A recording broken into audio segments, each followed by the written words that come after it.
कछुए ने एक बार पुनः खरगोश को हराया। जंगल में जब भी कछुआ और खरगोश की कहानी की चर्चा होती तो टिंकू खरगोश को बहुत बुरा लगता था। टिंकू खरगोश ने सोचा कि इस कहानी में बदलाव होना चाहिए, क्योंकि खरगोश कछुए से दौड़ में कभी नहीं हार सकता है।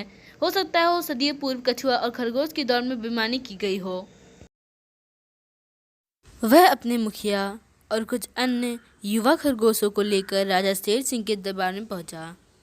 महाराज, मुझे न्याय चाहिए, कहते हुए टिंकू ने शेर सिंह के चरण छुए। शेर सिंह ने पूछा, टिंकू बेटा, तुम्हारी क्या समस्या है? क्या किसी ने तुम्हें चोट पहुंचाई है?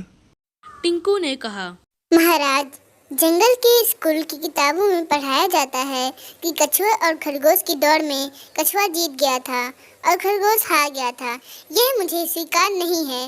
मेरी आपसे प्रार्थना है कि एक बार पुनः कछुआ और खरगोश की दौड़ प्रतियोगिता आयोजित करा दिया जाए, जिससे कि दूध का दूध और पानी का पानी अलग हो जाए। शेर सिंह ने कछुओं के सरदार के पास संदेश भिजवा दिया कि 4 दिन बाद पुनः दौड़ प्रतियोगिता आयोजित की जाएगी। यदि खरगोश दौड़ प्रतियोगिता में जीत जाता है तो स्कूल की किताबों में कछुए और खरगोश की कहानी खरगोश की जीत की कहानी बन जाएगी।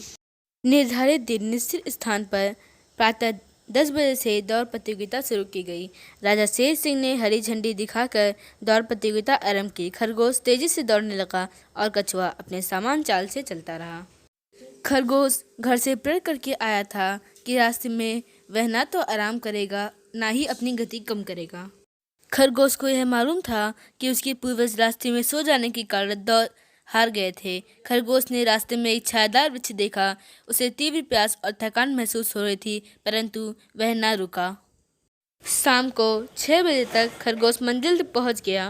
मंजिल पर युवराज चीता सिंह विजेता का स्वागत करने के लिए मौजूद थे। वहां पहुंचने पर टिंकू खरगोश ने देखा कि कछुए के गले में विजेता की माला पड़ी हुई है। युवराज चीता सिंह उसे पुरस्कार दे रहे हैं। यह देखकर खरगोश का सिर लज्जा से झुक गया। एक बार पुनः कछुआ का गुड़गाया जाने लगा और यह जानवर में चर्चा पर चर्चा का विषय बन गया। खरगोश बहुत परेशान हुआ कि प्रारंभिक स्थल से दोनों साथ ही चले थे। खरगोश आगे निकल गया था, परंतु मंजिल पर वह पहले कैसे पहुंच गया? खरगोश इस बात को समझ नहीं पाया। उधर कछुओं के सरदार ने इस जीत की खुशी में एक भव्य समारोह का आयोजन किया। उस समारोह में विजेता राजू कछुआ को सम्मानित किया गया। समारोह के उपरांत राजू कछुआ के मित्र नीलू घुघा ने इसका कारण पूछा। कछुए ने बताया, मैं पढ़ा लिखा कछुआ हूँ और मैंने जंगल के स्कूल से बीटेक किया है, इसलिए मैंने एक युक्ति का सहारा लिया। दरअसल दौड़ की शुरुआत तो मैंने की थी, परंतु मंजिल पर मेरा जुड़वा भाई काजू कछुआ, जो झाड़ियों के पीछे छुपा था, वहां से निकलकर लक्ष्य तक पहुंच गया था। यह सही है कि मैंने इस प्रतियोगिता में छल का सहारा लिया, लेकिन इसमें मेरा कोई दोष नहीं है। खरगोश को अपनी चाल पर घमंड था और घमंडी का सिर नीचा होना ही चाहिए। इस कहानी से हमें यह शिक्षा मिलती है कि जिस व्यक्ति को एक बार आप हरा चुके हों उसे फिर बार बार हराया जा सकता है, बशर्ते हर बार नई और बेहतरीन तरकीब का प्रयोग किया जाए।